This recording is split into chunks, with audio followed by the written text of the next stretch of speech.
19 October, current affairs. Paper 2 topic. Bilateral, regional and global groupings and agreements involving India and or affecting India's interest. 10th India and United States Trade Policy Forum. 10th India United States Trade Policy Forum (TPF) meetings are being held at New Delhi. These meetings aim to increase the bilateral interaction between the two countries and increase the momentum on resolving trade concerns. Under the Trade Policy Forum, there would be technical level discussions on issues concerning with agriculture, services and goods, IPR and manufacturing. Significance of Trade Policy Forum. The TPF provides the venue for evaluating progress that has been made on trade and investment issues between the US and India at the ministerial level. It is premier bilateral forum for the discussion and resolution of trade and investment issues between the US and India. It will allow the United States and India to advance ongoing bilateral efforts to expand trade and investment through forward-looking policy initiatives that can benefit our manufacturers, workers, innovators, service providers, farmers, and ranchers. Discussions in the TPF are generally organized around key issue areas including intellectual property, opening investment in manufacturing, agriculture and services. So the background is bilateral commercial ties between the United States and India are growing stronger as reflected by increased bilateral trade in goods and services of $109 billion. US और India के बीच में goods and services का कितना trade होता है? $109 billion and highest ever FDI inflows in 2015 and 16. Bilateral cooperation under the TPF has resulted in resolving several market access issues and cooperation in services, manufacturing, and IPR. India is looking forward to maintain the momentum further in the current TPF. Now, paper 3 topic Indian economy and issues relating to planning, mobilization of resources, growth, development, and employment. Small finance banks up the ante to grab deposits. Small finance banks are adopting an aggressive strategy to garner saving deposits by offering interest rates higher than that offered by full service banks.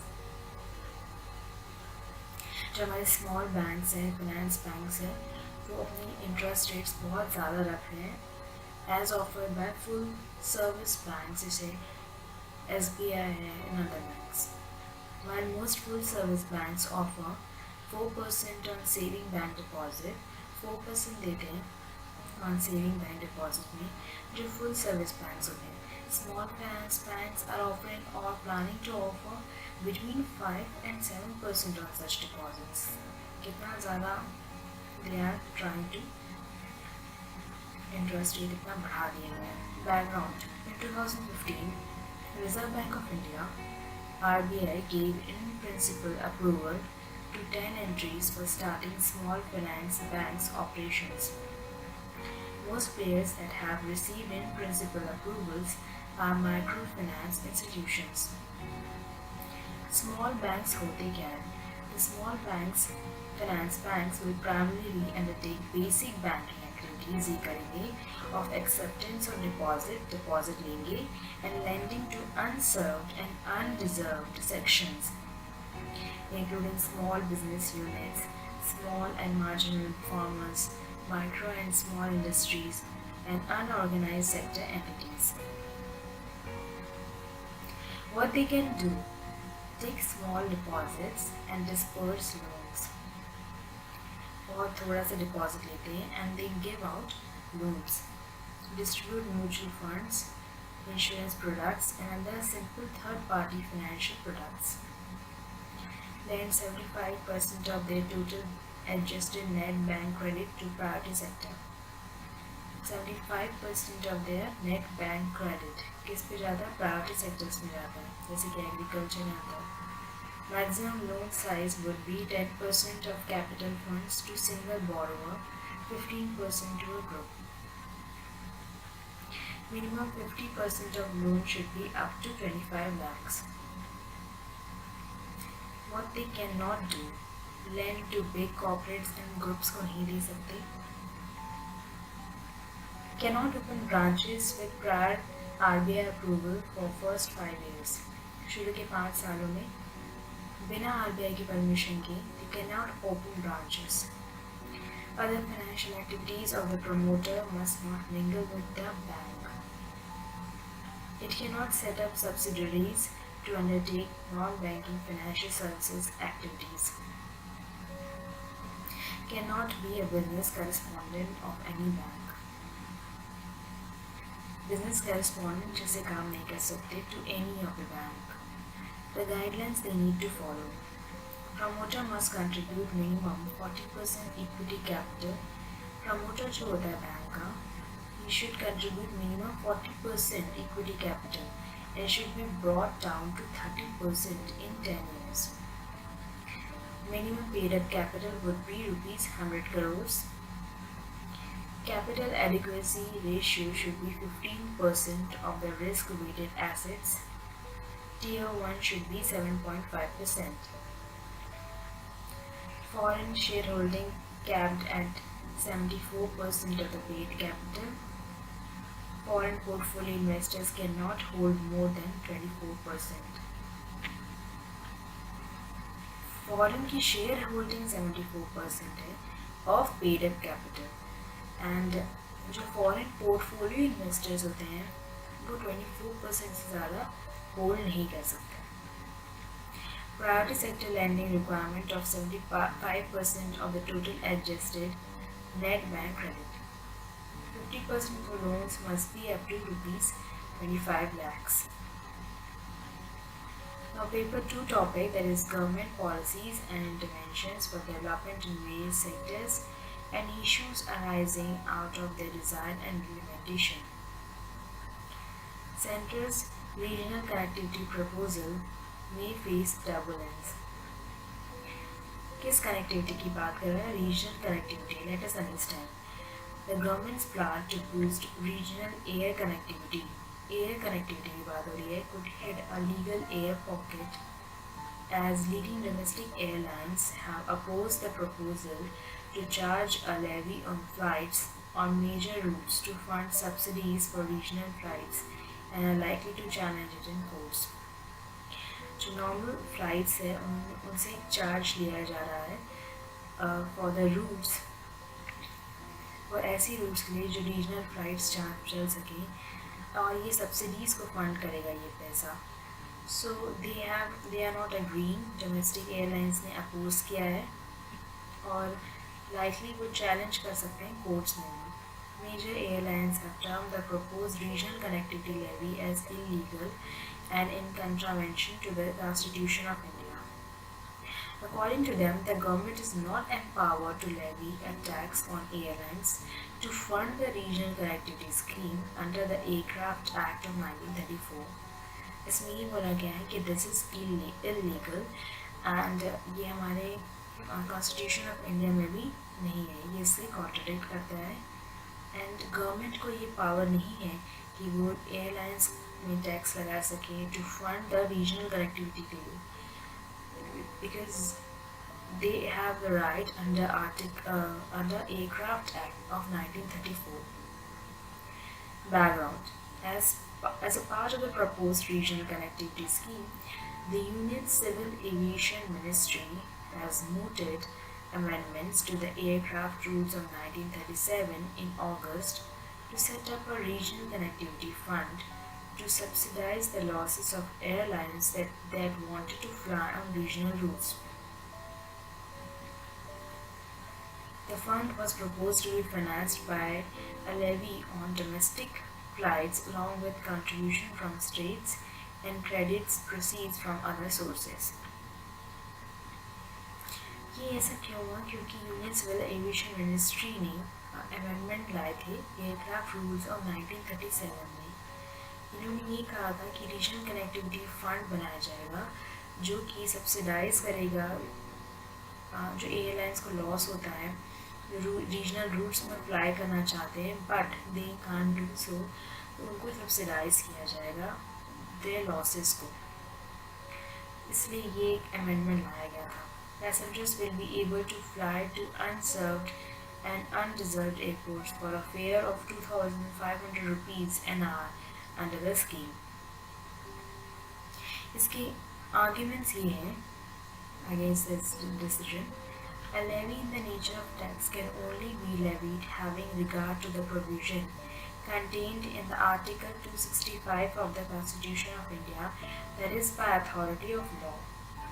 Therefore, the draft rules as published ultra-virus means null and void, the Constitution of India and is illegal.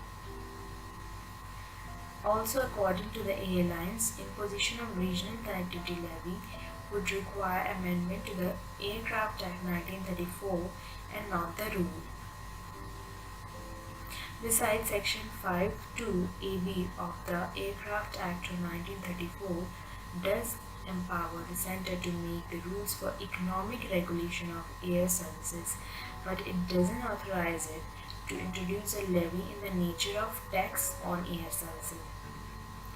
देखिए section 5(2)(ab) of Aircraft Act 1934 ये empower करता है centre को कि वो economic regulation ला सकते हैं of air services, economic regulation, but ये कोई अथॉरिटी नहीं देता कि वो एक लेवी कर सके in the nature of tax on air services. Now paper 2 topic, salient features of the Representation of People's Act.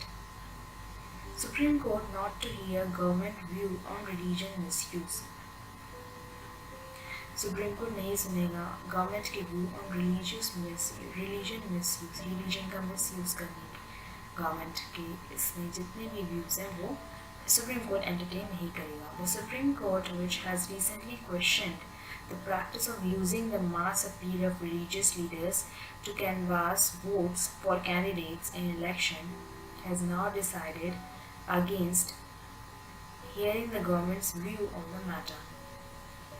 The court has said there is no need for the review at this juncture, pointing out that these were primarily election petitions between rival candidates. The Supreme Court, the background has recently expressed its willingness to review its 2-decade-old Hindutva judgment, paving way for more stringent electoral laws to prevent misuse of religion for electoral gains and had characterized them as corrupt practice. जो भी political party एक electoral laws में का misuse कर रही है, misuse कर रही है रिलीजन का ताकि वो अपने इलेक्शन में अपने वोट्स बढ़ा सकें, ये इसको एक करप्ट प्रैक्टिस की वजह से कैटेगराइज किया सुप्रीम कोर्ट ने। The issue was referred to the Constitution Bench after a 3-judge bench headed by former Chief Justice of India, that is J.S. Verma, in 1995 ruled that a mere reference to Hindutva or Hinduism wasn't a corrupt practice, as Hinduism was not a religion but a way of life in India. Another 3-judge bench within months disagreed and referred the matter to a 5-judge bench. What was the 1995 verdict? 1995 verdict Chief Justice of India ने कहा था J.S. Verma ने कि हिंदुत्व और Hinduism is a way of life, ये कोई religion नहीं है। तो इसके बारे में समझते हैं election law bars an appeal in the name of religion. If found guilty, a candidate can be disqualified. But the question before the bench in 1995 was whether the use of the terms such as Hindutva or Hinduism per se would amount to such practice, The court then held that canvassing votes in the name of Hindutva or Hinduism did not prejudicially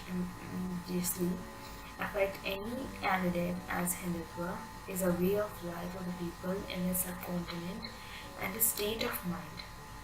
The verdict also held that seeking votes in the name of Hinduism is not a correct practice under Section 123 of the Representation of the People's Act, which would result in setting aside the election of winning candidates. तो इन्होंने ये कहा था Hinduism is not a correct practice under Section 123 of the RPA. Now paper 2 topic, welfare schemes for vulnerable sections of the population by the center and states and the performance of these schemes, mechanisms, laws, institutions and bodies constituting for the protection and betterment of these vulnerable sections. SC/ST Hub. The National SC/ST Hub, which provides support to entrepreneurs from the community, was recently launched by the Prime Minister. SC/ST Hub एक शुरू किया गया है, ये किसको support करेगा? entrepreneurs from this community, and ये अभी लॉन्च हुआ है प्राइम मिनिस्टर के द्वारा. की फैक्ट्स है, it will have an initial outlay of 490 crores. The hub will work towards strengthening market access, linkage, monitoring capacity building, leveraging financial support schemes, and sharing industry best practices. It will also enable central public sector enterprise to fulfill the procurement target set by the government. The paper 2 topic, that is the same topic, ZED scheme. ZED scheme है क्या? Prime minister Narendra Modi ने recently launch की है zero defect zero effect ZED, zero defect and zero effect scheme for के लिए micro small and medium enterprises के लिए, MSMEs के लिए. What is it all about? Zero defect and zero effect maturity assessment model has been conceived and structured to offer graded benchmark levels of an organization's performance through a set of standard enabler and outcome parameters focusing on quality and environmental performance. तो ये ZED actually बनाया गया है to set N standard कि हमारे products की quality हो, environmental performance को ध्यान रखते हुए ये प्रोडक्ट्स बनाए जाएँ. इसको लेते हुए, इसका फोकस लेते हुए ये स्कीम शुरू हुई है. It aims to rate and handhold all MSME to deliver top quality products using clean technology.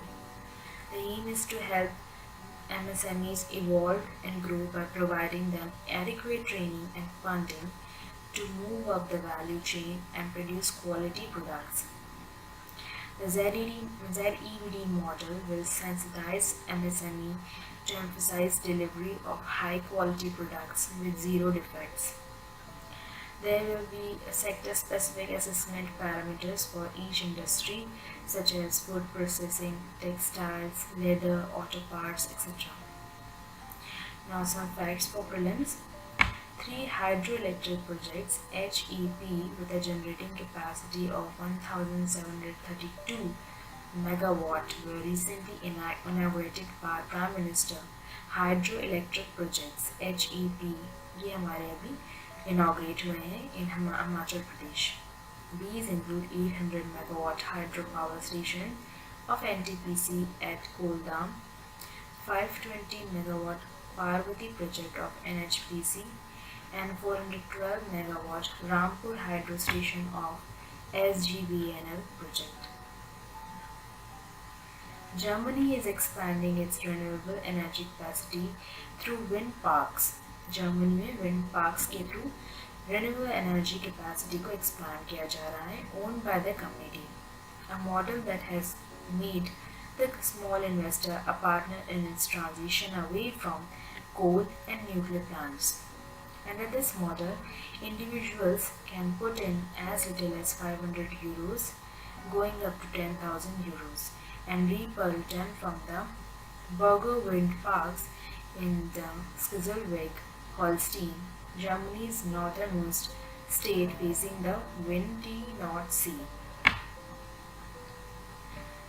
IOC Athletics Commission, ये नई न्यूज़ है।